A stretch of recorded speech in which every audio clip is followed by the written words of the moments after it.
let me again start what is ploidy. Ploidy refers to the number of chromosomes, and this ploidy can be distinguished into two types.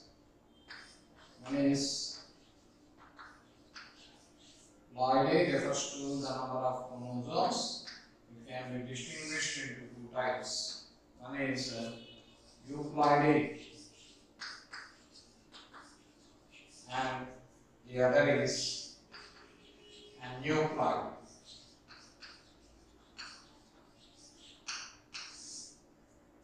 One is euploidy and the other is aneuploidy. Then what is euploidy? Ploidy refers to number of chromosomes. If there is n set of chromosomes, n set, then it is haploid. With the n set of chromosomes. For example, in human being, the haploid number of chromosomes is 23. 23. Then, with the 2n set of chromosomes, means the condition is called diploid. So, the diploid number of chromosomes in human beings is 46. In plants, especially in angiosperms, the endosperm is a triploid. So, what is a triploid condition? Having 3n set of chromosomes. 3n set of chromosomes is a triploid. So, such a triploid condition is seen in endosperm of angiosperms. If there is a 4n set of chromosomes, then the condition is a tetraploid.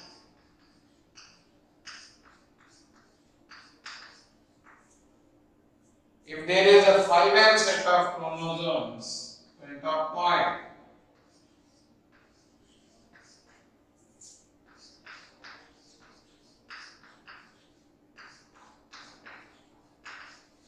And so on. If there is 6n, then it is hexaploid and so on.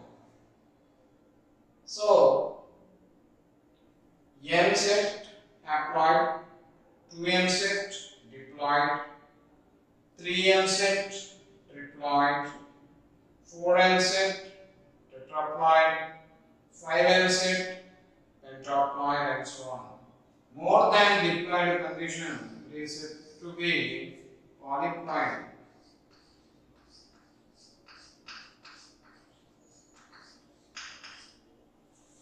If there is a more than 2n set of chromosomes, that is a 3n set, 4n set, 5n set, 6n set and so on, then it is called polyploid. And this polyploid condition is seen in both plants and animals. Polyploid condition is seen in both plants and animals.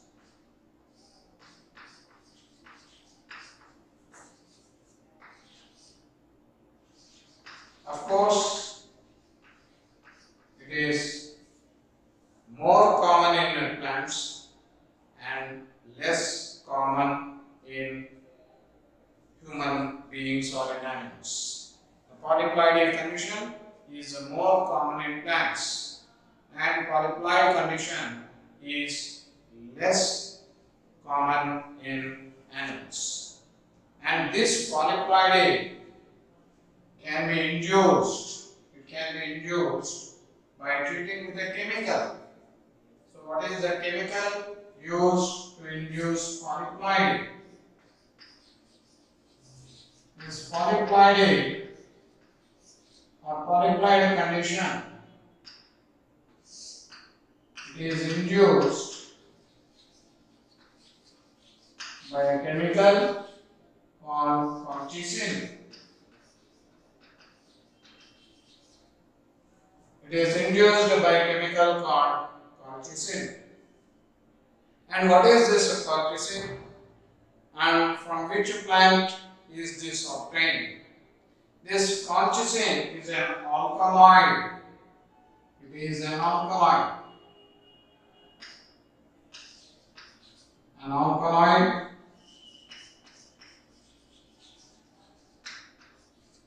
and this is obtained from a plant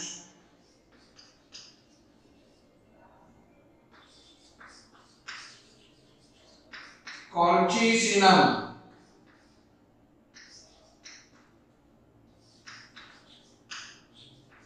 Autumnale. Colchicine is from a plant called Colchicinum autumnale. This Colchicinum autumnale is commonly called meadow saffron.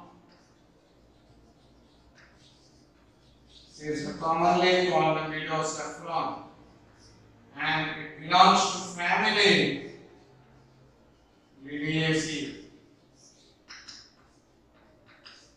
It is a member of Liliaceae. So polyploidy is very common in plants and it is rarely seen in animals, and it can be induced by treating with the chemicals like colchicine. And this colchicine is an alkaloid obtained from the plant Colchicinum autumnale. It is commonly called meadow saffron and it belongs to family Liliaceae. How is colchicine inducing polyploidy? Polyploidy is nothing but increase in the number of chromosomes. There is more than 2n set of chromosomes, 3n set, 4n set, 5n set and so on. When a dividing cell, say for example, a cell dividing by mitosis, when a dividing cell is treated with colchicine, when a mitotically dividing cell is treated with colchicine, colchicine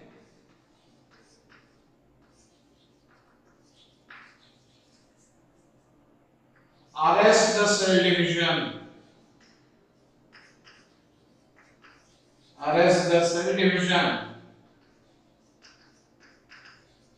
at metaphase.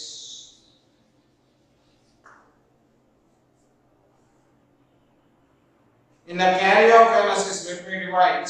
In the karyokinesis of mitosis, you can notice prophase, the first phase of karyokinesis, followed by metaphase, then anaphase and telophase.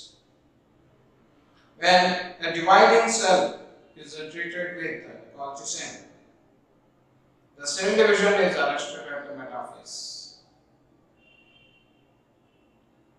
This colchicine, in fact, it prevents spindle fiber formation. Remember, colchicine prevents spindle fiber formation or spindle apparatus formation.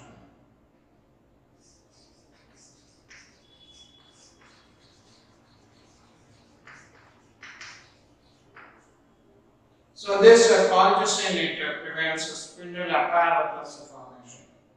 That means this colchicine, it doesn't allow the dividing cell to proceed the anaphase.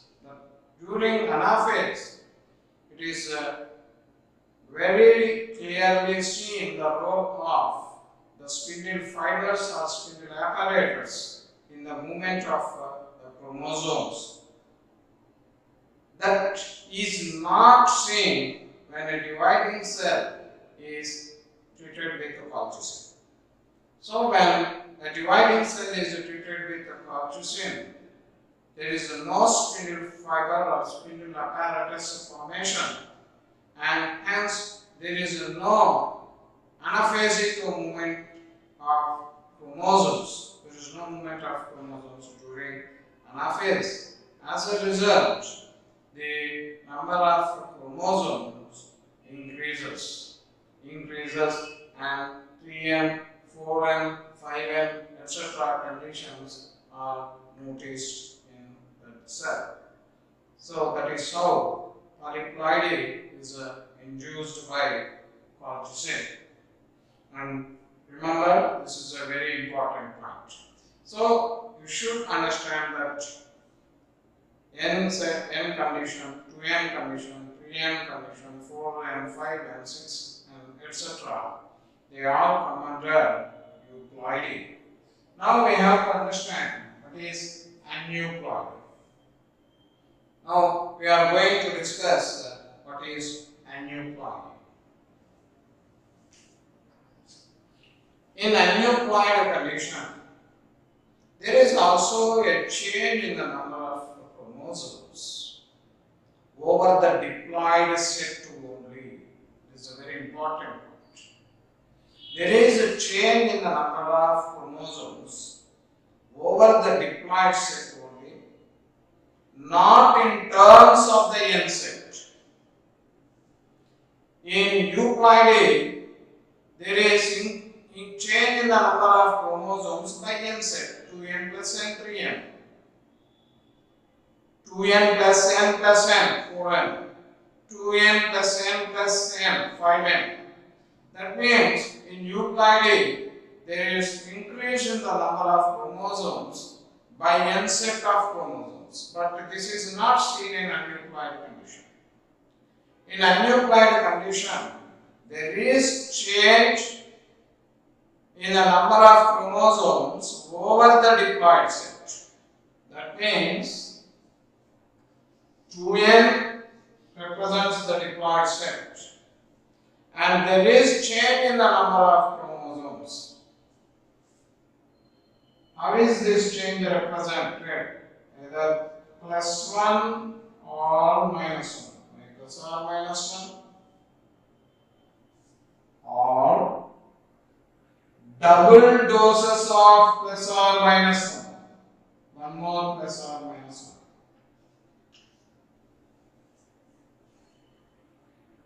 1. Or this is always over the diploid set, remember. Plus 2 or minus 2. Or the double doses of plus 2 or minus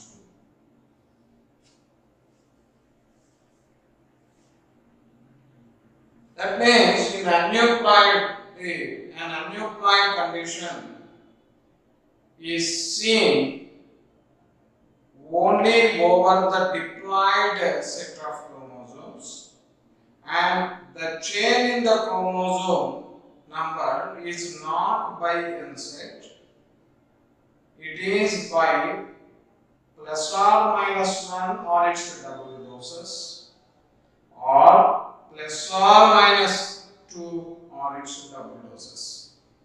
Now let me explain, taking human being as an example.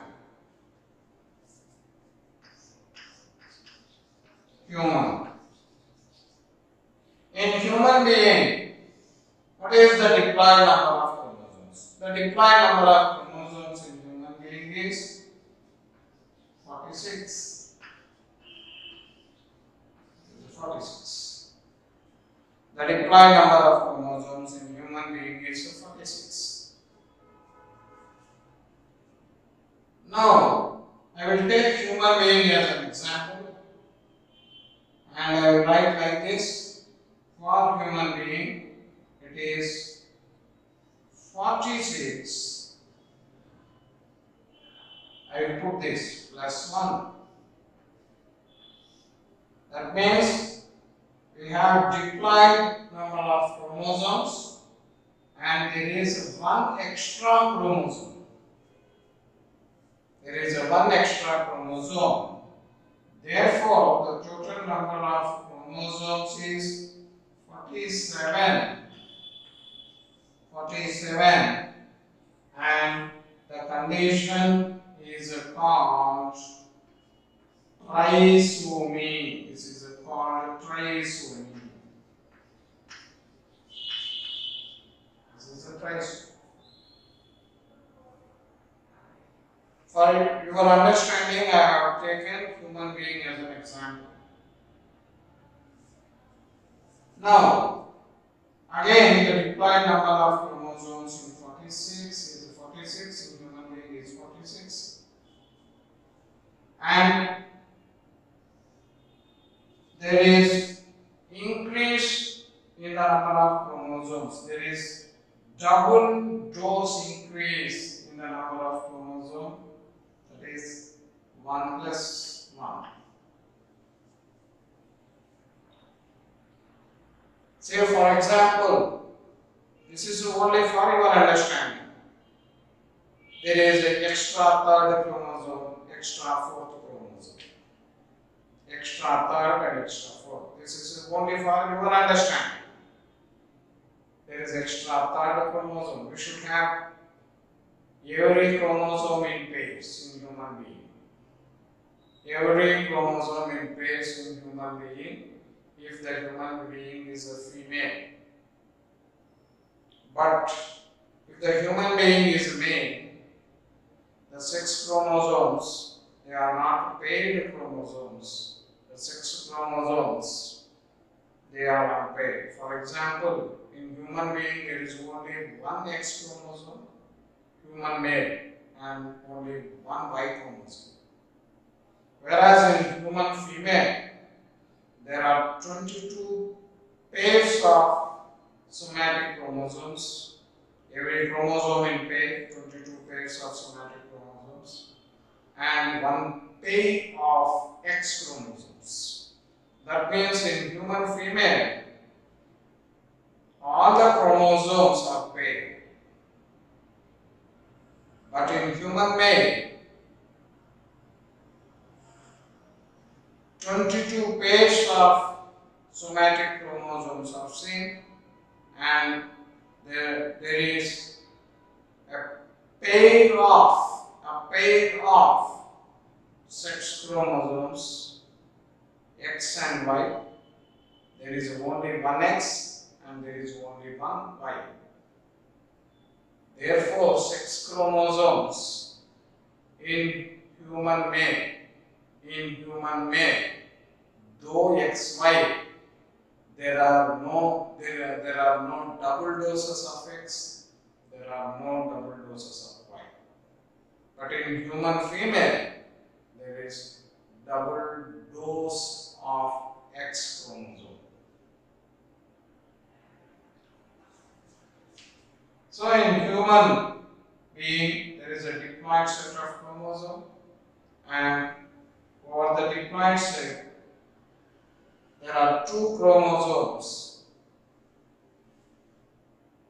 which are excess by 1, that is 46 plus 1 plus 1. That means the total number of chromosomes is 48. 46, 47, 48. Then the condition is called double trisomy. It is called double trisomy.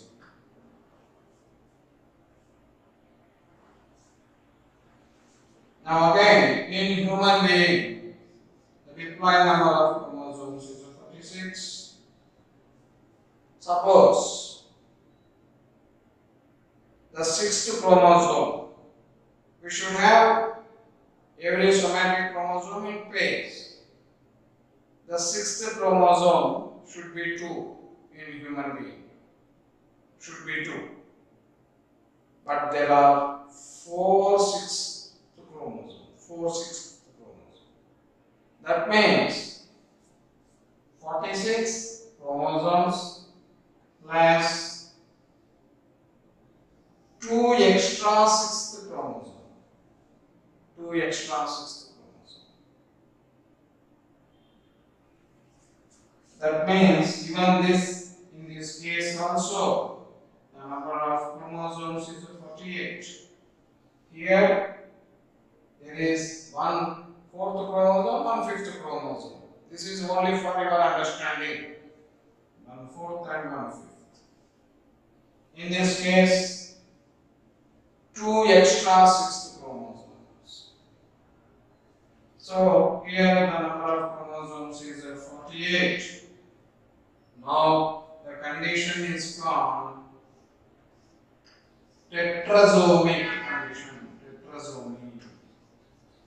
2n plus 2 condition is called tetrasomic. It is a 2n plus 2. Now let me read. It is a 2n plus 1 trisomy.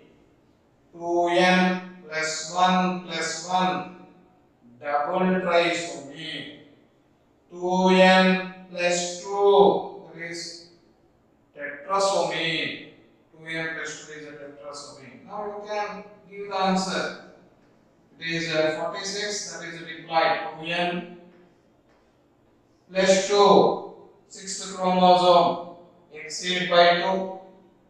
And say for example, seventh chromosome is also exceed by 2. 2n plus 2 plus 2. So what is the total number of chromosomes? 46, 48, 50. 50 chromosomes. Now it is called double tetrasomy. It is called double tetrasomy.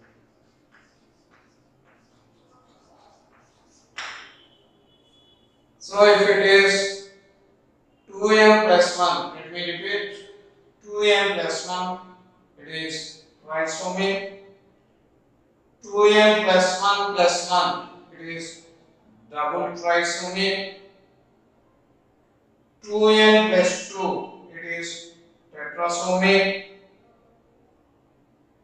2n plus 2 plus 2 is double tetrasomy. So in trisomy, double trisomy, tetrasomy and double tetrasomy, there is increase in the number of chromosomes. Now there is a possibility of decrease also. There is a possibility. I said it is a plus or minus 1. Plus or minus 1. Now we will see the other trend also. Now the required number of chromosomes in human being is 46.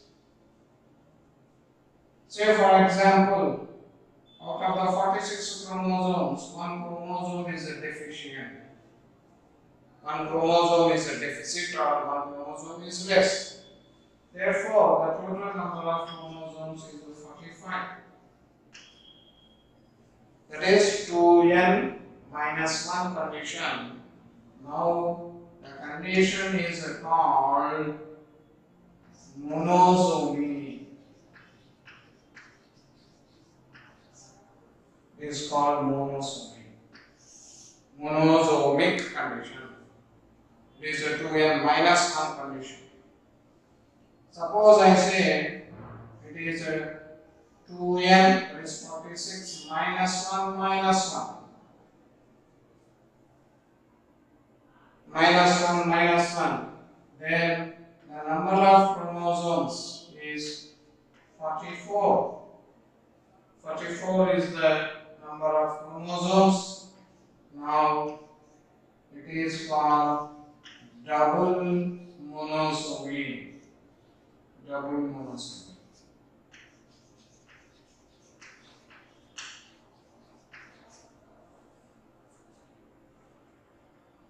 If it is 2n minus 2 condition, 2n number of chromosomes is 46 in human being. 2n minus 2 condition. The number of chromosomes is 44. Then the condition is called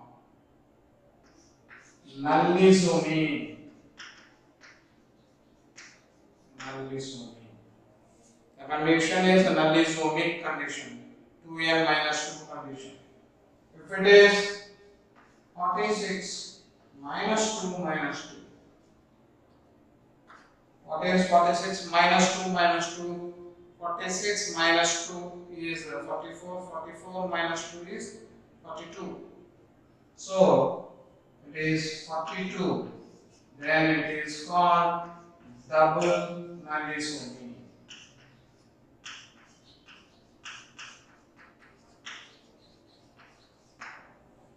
That means in monosomic condition or double monosomic condition or in nullisomic condition or in double nullisomic condition,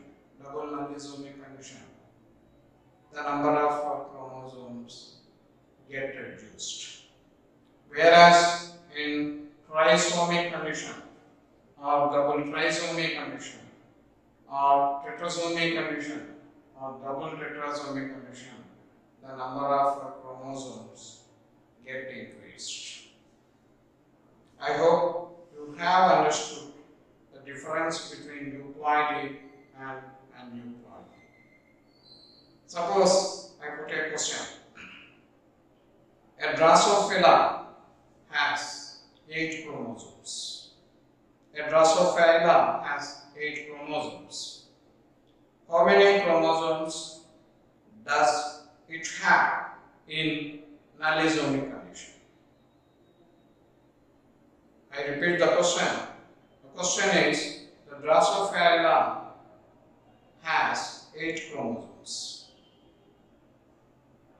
That is the diploid number of chromosomes.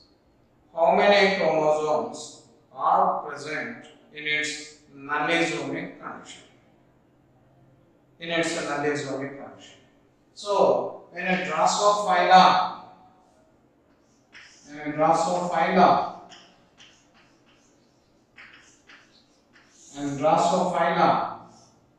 has 8 chromosomes.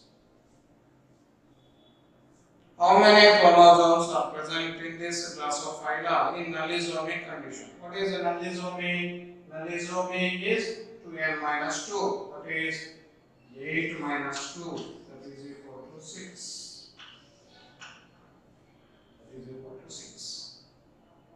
So, in that way, the question will be asked. I hope you have understood what is euploidy and what is aneuploidy. What is euploidy and what is aneuploidy.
the characters chosen by Mendel in garden pea plant and what are the dominant characters in this pea plant and what are the recessive characters in this pea plant.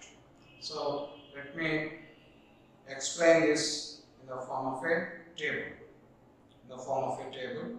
What are the characters that Mendel selected in the pea plant for his experimental studies.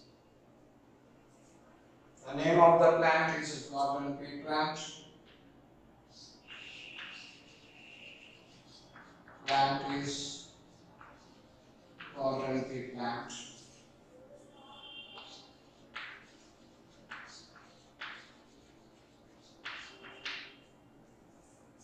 And what are the characters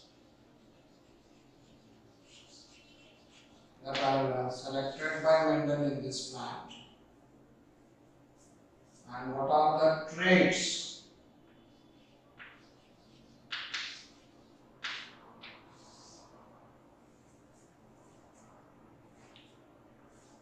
in one of my classes I explained very clearly there is a difference between a character and a trait. Let me revise. A character is a morphological or physiological feature of an organism. I said, for example, a height or color or the shape or form, those are the characters. Then what is a trait? A distinguishing feature of a character is a trait. If I say height, it is a character. If I say tall and dwarf, then it is a trait of the character height. I hope you have understood.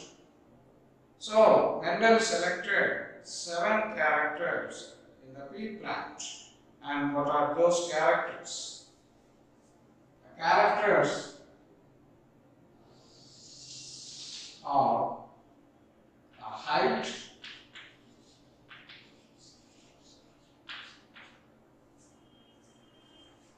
for which the traits are. The trait may be dominant. You know what is a dominant character? Dominant trait, and recessive. I also define what is dominant and what is recessive. So he has chosen height of the pea plant, garden pea plant, as one character. Then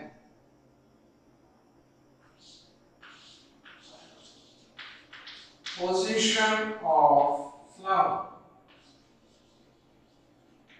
Position of flower. Then third is color of the flower. Color of flower.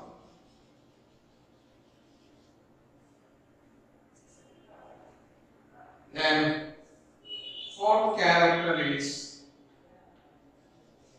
the shape of a pod.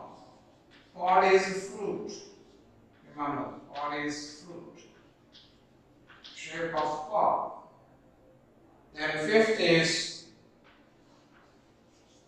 color of pod. Color of pod.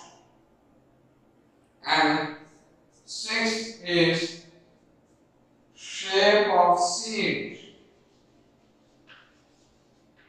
especially mature seed, and color of seed, mature seed.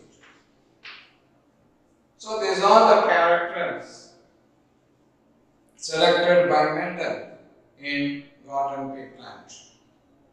Height of the pea plant, position of flower, color of flower,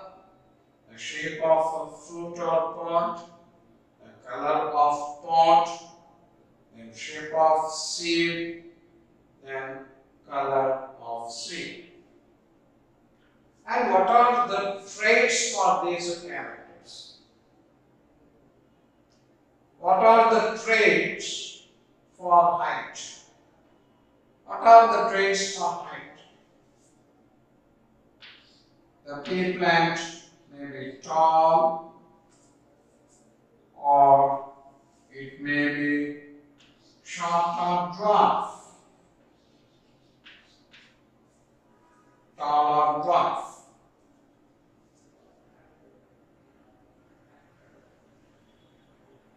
When it is a tall plant, it may be homozygous tall. I hope you have acquainted with the terms homozygous and heterozygous. It is homozygous tall or heterozygous tall.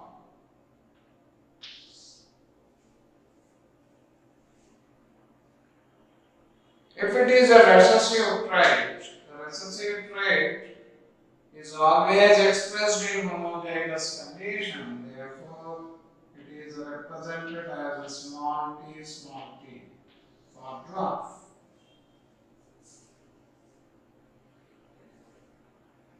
Then second position of flower. If the flower, suppose this is the twig of a pea plant and this is a leaf and this is the axil of the leaf. If the flower develops in the axil of the leaf, then the position of the flower is axial.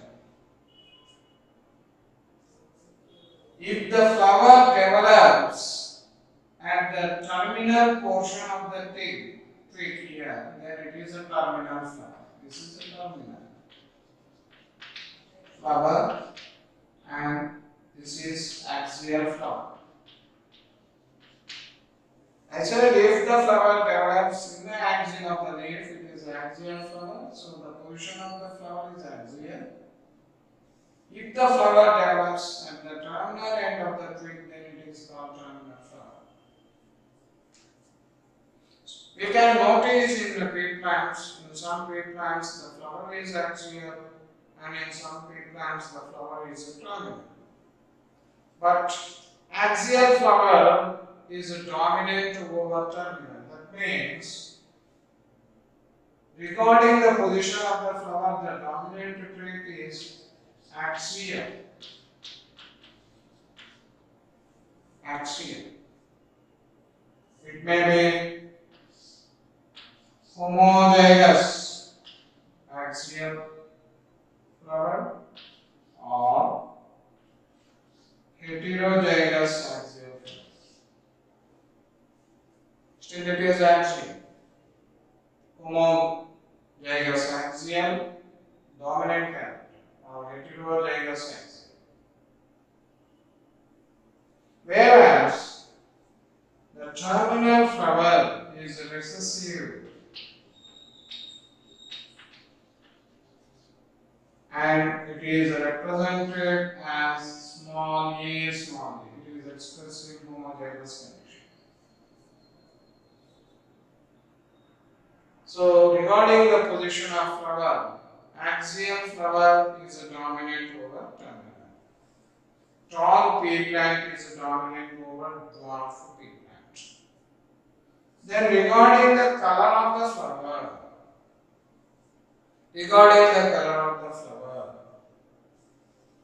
the dominant color is violet or pink. Violet. If it is homozygous violet, you have to represent capital V. Or heterozygous violet means it is a capital V, small v. So it is homozygous violet flowered pea plant, homozygous violet flowered pea plant, heterozygous violet flowered pea plant. Whereas flower is recessive.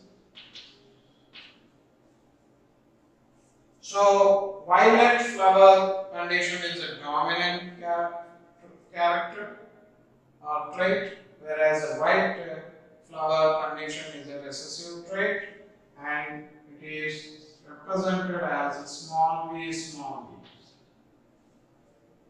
As a capital V stands for violet, small v stands for white. And regarding the shape of the pod, what is a pod? The pod is a fruit. Now this is the fruit of the garden pea plant. Observe this. This is the fruit of a garden pea plant. If the fruit of the garden pea plant is in this pattern, then it is called inflated.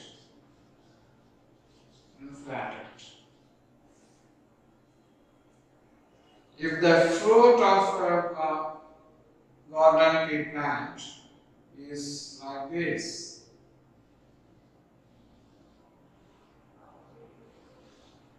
this is the fruit, then it is called constricted. That means regarding the shape of the fruit or the pod, inflated trait is dominant.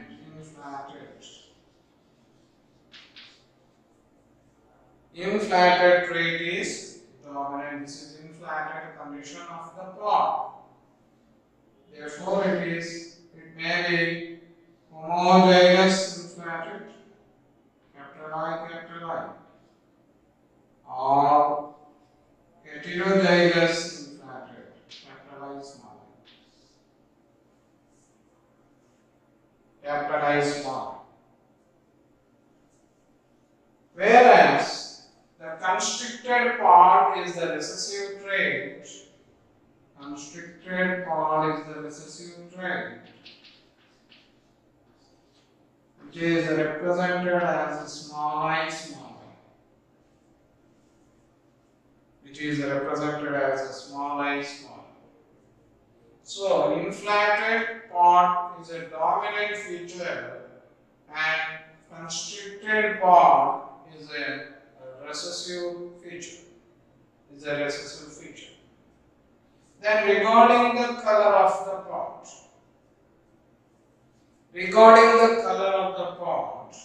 Pod is a fruit. Regarding the color of the pod, green color is dominant. Green color is dominant. If it is homozygous green, it is capital G.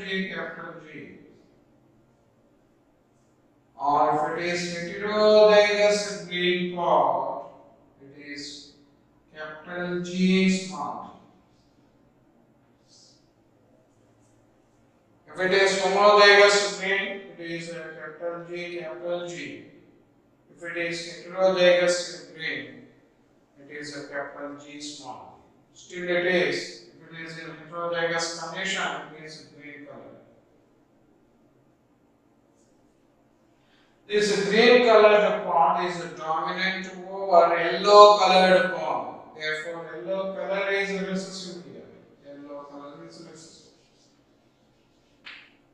Therefore, the symbol for yellow colored pod is small g small. Small g small. Then regarding the shape of the seed. So inside the fruit, seeds are present. The seeds may be round.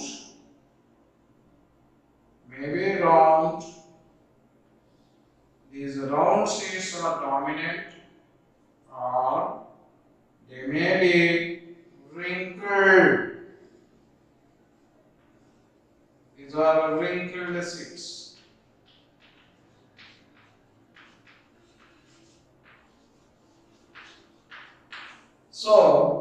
round seeds are dominant over wrinkled seeds. So therefore, regarding the shape of the seed, the dominant is round seeds and homologous round means it is a capital R. Homologous round or capital R small r means it is a heterologous round.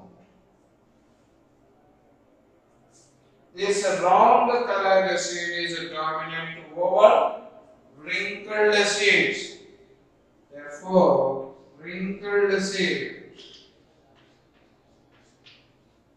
condition is a recessive trait and which is represented as small r. I said and I defined in the yesterday's class that the dominant character is one, the dominant trait is one, which is expressed in both homologous and heterologous condition. And in particular, the character whichever is expressed in heterologous condition is dominant.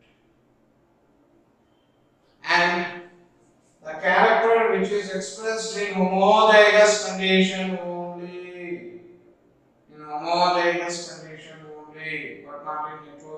condition. The character which is not expressed in a heterologous condition is recessive. And regarding the color of the seed,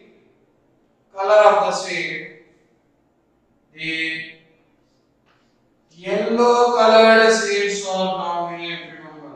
It is opposite to the color of the pod. Yellow colored seeds are dominant.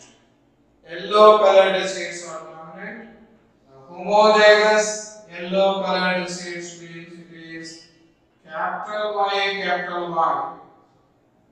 Or heterologous yellow colored seeds means it is a capital Y, small y.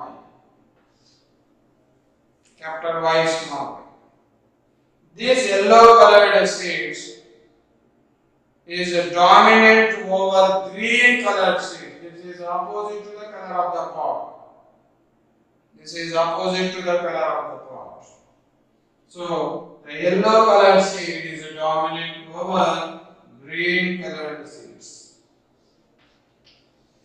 which is represented as small y.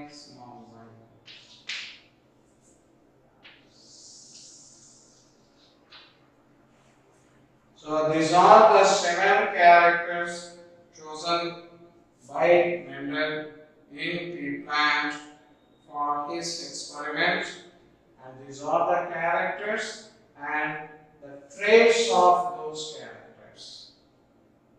The traits of height or tall and dwarf. The traits of position of flower in pea plant or axial and terminal. The traits of color of flower are violet and white. The traits of the shape of the pod are inflated and constricted. The traits of the color of the pod are green and yellow. The traits of the shape of the seed are round and wrinkled. And the traits of the color of the seed are yellow and green. So these are the characters and the traits that Mendel selected for experiments, and based on the experiments, based on the characters, he performed monohybrid cross, he performed dihybrid cross, and put forth the Mendelian laws or Mendelian principles, namely law of dominance, law of segregation, and law of independent assortment.